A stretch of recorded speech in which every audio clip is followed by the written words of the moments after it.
should be talking about these words, but I don't give a fuck, you know why? Cause Spain just won the World Cup, so what the hell does it mean? I mean, I take it out to pasture, because when it comes to winning football, I am sure not gonna talk about these random words, these can just fade. Instead, I'm gonna talk about how the Spanish world side was great, cause what will it be? Because Spain just managed to beat the powerful army of Messi FC, coupled with a bunch of biased referees. Rest in peace, Egypt, for you I do believe. This is held in solidarity, thus revenge, because don't come to me and you just try to pretend there wasn't any type of bias. If you think that they were liars when it comes to Switzerland or Egypt, it was on fire.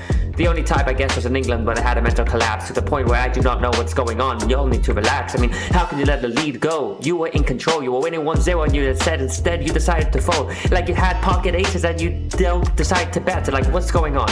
Anyways, filled with regret. I guess I should try to see, because you know I got a sour taste in my mouth as I devour all of these people like they're cowards. Like Spain managed to dominate, neutralizing France, engaging in what can only be called a defensive trance. Next thing you know, they're trying to engage in a dance, trying to get aggressive like Argentina in the final, pulling down pants and whatever it is.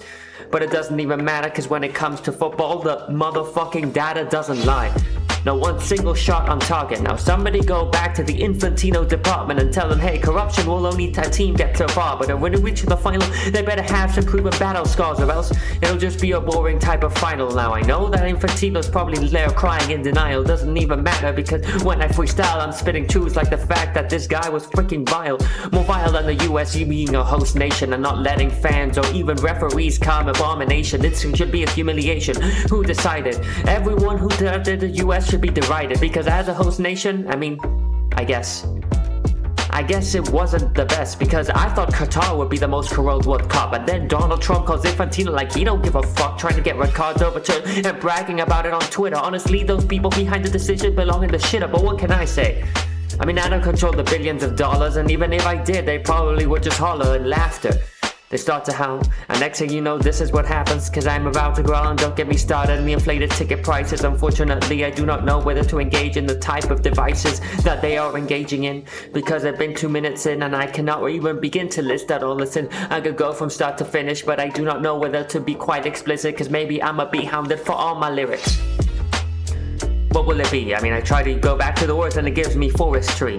I guess I'm focusing too much on the leaves to ignore the forest, and honestly, as a WC, as a World Cup, it had some good storylines, it had some good matches, it got some controversy. I could find that every single match was quite interesting, and of course, since we won it, I am quite invested in people remembering this World Cup as good, even though, like I said before, there are also problems around in the neighborhood of the soccer World Cup.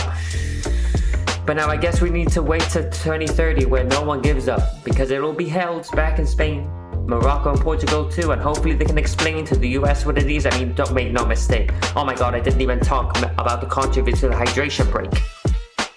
But that's too much. 3 minutes in. Screw this. Campeones.